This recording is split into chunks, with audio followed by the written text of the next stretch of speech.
Ampe tu washte mintaki api. Chante washte iuha na pe chiusha piksto. Jisha tatewi imachi api. Wakba washte imantahan. Also, shkuktash anianapchagit tate. So, hello everyone. I greet you with a good heart. My name is Taté, and I am from Cheyenne River in South Dakota, repping the 605 and the 602 or 480. And I am the communications director for Salt River Schools and have the pleasure of working for Salt River Pima Maricopa Indian community. Super jazzed to be here today. Happy Native American Recognition Days. Salt River Schools celebrates this annually. Of course, the community celebrates in September, but it's really cool that we get to celebrate for a whole week in November, which is also known as Native American Heritage Month, but also, Indigenous Peoples Day EVERYDAY, right? This is a fun time to highlight and recognize Native American culture, language, all that jazz that makes us Indigenous. And it's so important that we recognize our ancestors, our relatives, and the generations to come every day, right? That's so important. We Native people have so much to offer the world every day. If you know me at all, you know that one of my favorite things ever is reading. I read constantly, all the time. I read all the things. That's why I like to support and uplift Native people by reading books by Native people, Native authors, storytellers, all of it. There are a lot of books about Native people in history.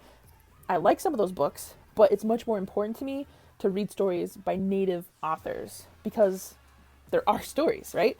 It's like if someone were to tell a story about your life, about you, and not ask you, right? And you're like, that's my story. I should be telling my story. Well, that's kind of the same concept here.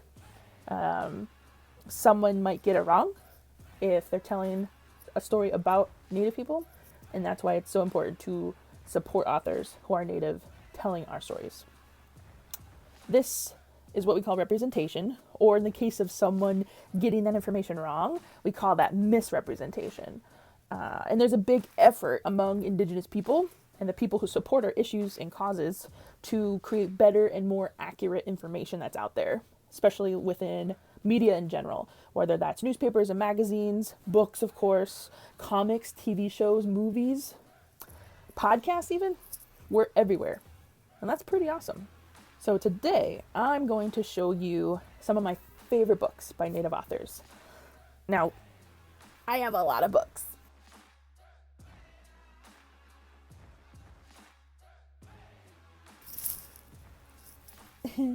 But these are some of the books I think kids would enjoy. But not just kids, they're for everybody. Obviously, I'm an adult. I love books for kids. There's some great storytelling happening. So these are for anybody who loves stories. But I have separated them by age as far as appropriateness level goes. But I encourage you to check them all out for sure. And I'll link up these books in the video description. So check those out. Have you read something that's not on my list? Tell me about it in the comments. I'm always jazzed to learn about books by Native authors. So we're going to start with picture books or books for early readers. And I have, like I mentioned before, just tons and tons and tons. Lots of these books. I have a kid too, so it's not weird. No, I love picture books. These are just really great ways to get, this is a fun one. And all of these are by Native authors too. That's really important. I'm going to highlight this one in particular. It's called Res Dog, and it's by Heather Brink. She is Fond du Lac Anishinaabe. And it's also illustrated by a Lakota illustrator named Jordan Rodgers. Pretty awesome. This is a fun book. We all know about res dogs. We've all ran away from them. It's just life on the res. And it's about a little girl finding a res dog, or a res dog finding her, and she's on a journey to name the dog. It's pretty cool. Funny stuff happens, of course, and it's a journey to make relatives with our non-human family. Check it out. All right, the next set of books I have is for middle grade, and we have, oh, what's this? Harry Potter. How'd that get in there? That's not by a Native person. but it's also one of my favorite book series. Okay, so middle grade. I don't have many of these, but many exist. So these are some of my favorites. And again, anybody of any age can read these, but I'm going to highlight just a few of them. Fantastic book by one of my favorite authors, Rebecca Roanhorse. But I'm going to highlight In the Footsteps of Crazy Horse by Joseph Marshall III. Crazy Horse has a special place in my heart. Tashunka was a Lakota leader and visionary and has had lots of modern day impact on Indigenous peoples in particular. But this is by an author who is well known for being like an expert on Crazy Horse as a person, but also like he's a historian, and he wrote this book as sort of a young person's guide to a very real person. And it's super fun because it's set in present day Rosebud. I was actually born in Rosebud, South Dakota, so it features a real place. It's important, I think, in a lot of these books to have contemporary representation.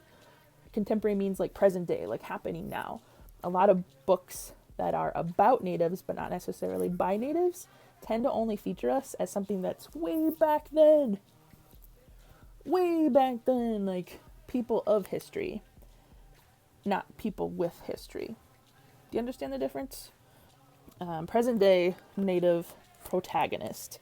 And this is Jimmy McLean, who's our 11-year-old narrator, and he's on a road trip with his grandpa, and he, breaks a lot of stereotypes. His mom is native, his dad is native and white, and so he has light hair and light eyes, which is kind of cool because Crazy Horse, Tashunka, the Lakota leader I mentioned, and who this is about, also had light hair, and of course doesn't make him any less native, right? So it's a really cool way to break some stereotypes some folks might have about Native people. It's pretty cool. So when the story's happening, if it's narrated by Jimmy, it'll have just regular text. But when his grandpa is telling the story of Crazy Horse and trying to sort of relate the road trip they're having with the path that Crazy Horse also took, it's in italics. So you can kind of get like this idea that what you're reading isn't fiction. It's actually historically accurate. And again, why it's really important to read books by Native authors, because again, this Native author is an expert on that time period. And Joseph Marshall III, I have several of his books actually. He's actually done some early reader books, but illustrated books. But this is fun and easy to get through, and a great way to sort of see yourself as somebody our ancestors can be proud of. And you are. Okay, our next set of books is Teens and Young Adults. Sorry, this is not by a Native person. It's Twilight, also another one of my favorite series. So, young adult books by Native authors. I have so many more, but these are some of my favorites. And I'm glad I can sort of show them to you as my favorites. But again, I have so many books. I also have a 12-year-old kiddo, and they have also read a lot of these books too. I think they've actually read most of these. So I'm going to show you one in particular that I recently read by a fabulous author. And I should say too, young adult fiction is one of my favorite genres to read.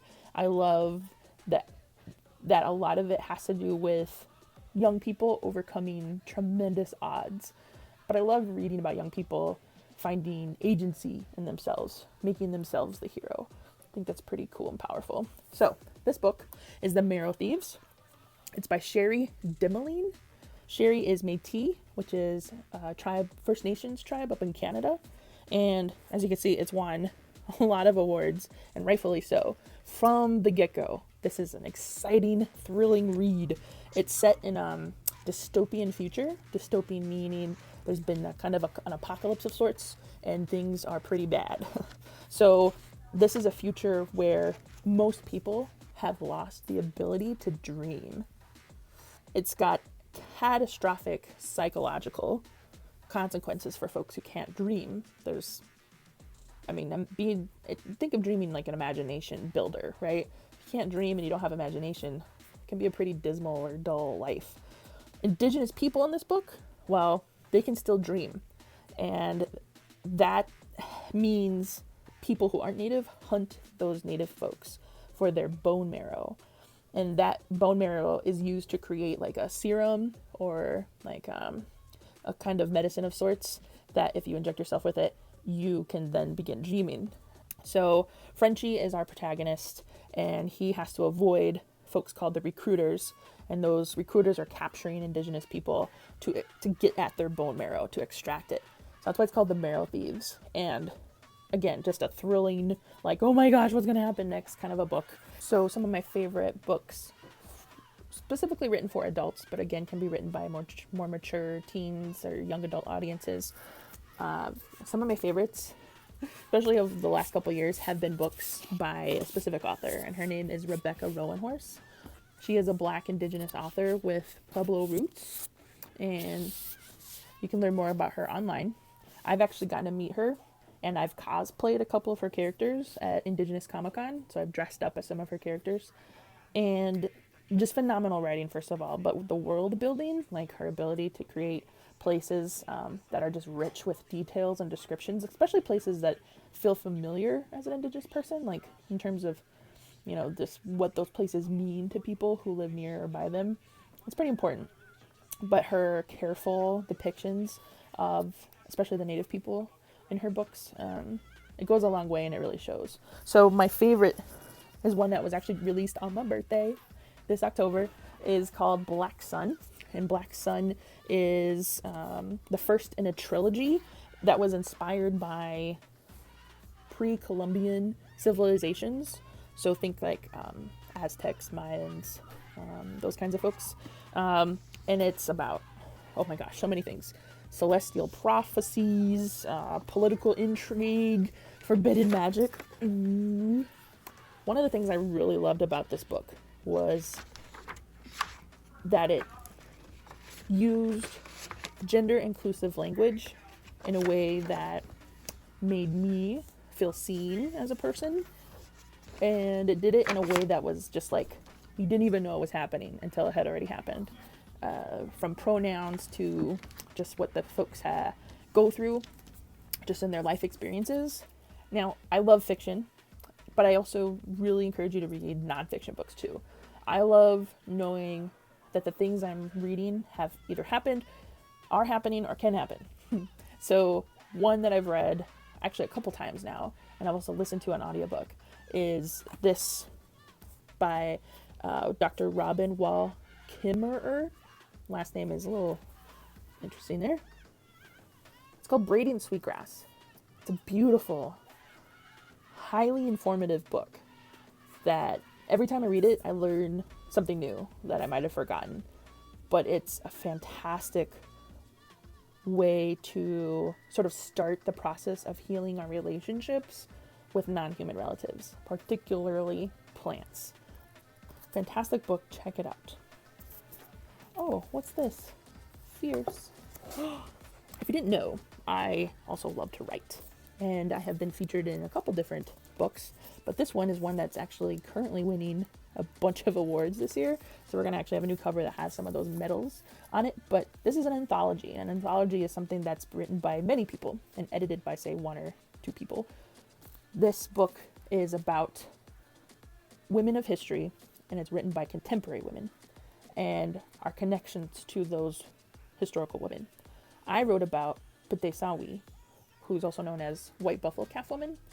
She's a Lakota deity who provided my people with our sacred pipe. So check it out.